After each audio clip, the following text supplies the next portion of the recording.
هذا الولد اسمه تين سافر، هذا حارس جديد يشتغل بمنشأة، وكلنا ندري شغل الحراسة صعب كلش، يقعد يحرس المكان وحده وبالليل لحد ما يصير الصبح. على العموم ويقول بأول يوم إلي بالشغل أسمع أصوات غريبة وأول مرة أسمعها، وأشياء توقع وتتحرك، والوضع أصلا ما يطمن بخير أبد. وبيوم من الأيام وهو قاعد يحرس المكان سمع صوت جاي من فوق، وقرر يروح يشوف مصدر الصوت شنو هذا، وهذا اللي شافه.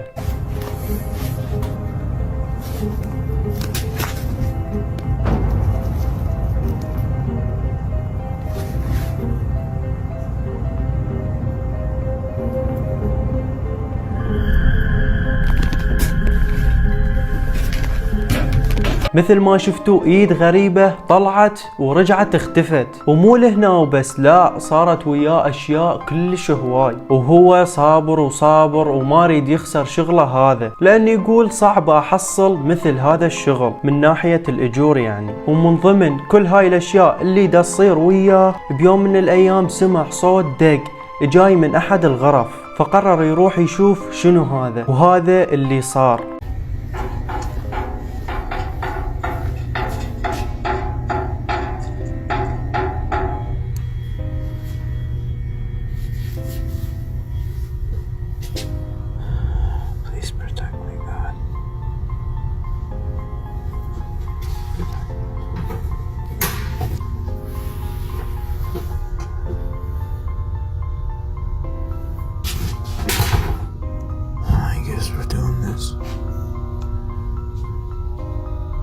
Hello?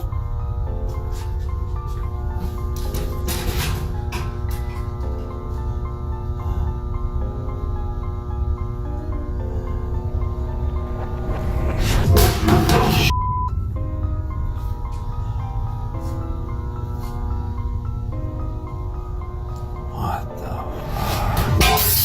Whoa!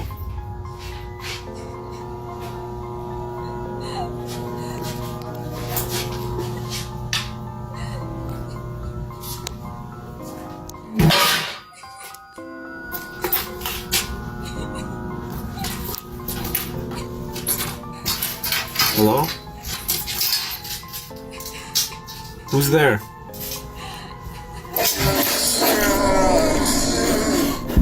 Hello? مثل ما شفتوا الصنم وقع، وبعد لحظات وقع الجام وكله تكسر، والمفروض يطلع من هاي اللحظة، بس هو لا، ما شرد ولا طلع، ظل مصمم يريد يعرف شنو هذا اللي دا يصير وياه، لحد ما سمع صوت بكاء، وبعد هذا الصوت مال بكاء طلع صوت خشن. هنا الحارس طلع يركض، ويا كل هذا اللي شفتوه مصمم وباقي على شغله، لأن يقول ما اريد اخسر شغلي ابد. وبعد ايام الامور زادت سوء اكثر واكثر، وصار وياه هذا الموقف.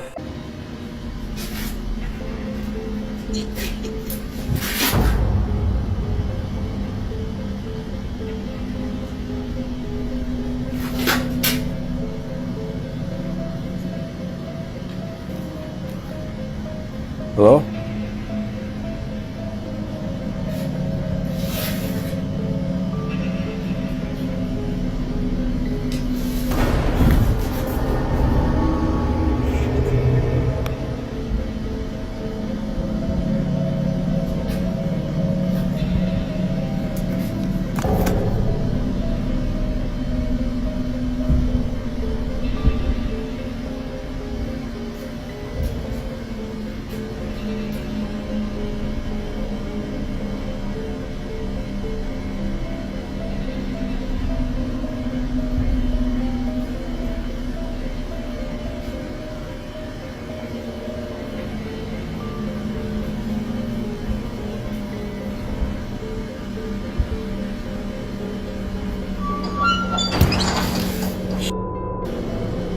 هنا خلاص تيم قرر يعوف الشغل ويتركه خلاص، لأن الوضع مثل ما شفتوا لا يطاق. وطبعا هو هذا القرار الصح اللي اتخذه، والمفروض يتخذ هذا القرار من البداية. المهم إذا عجبكم الفيديو لا تنسون تدعمونا وآراءكم بالتعليقات.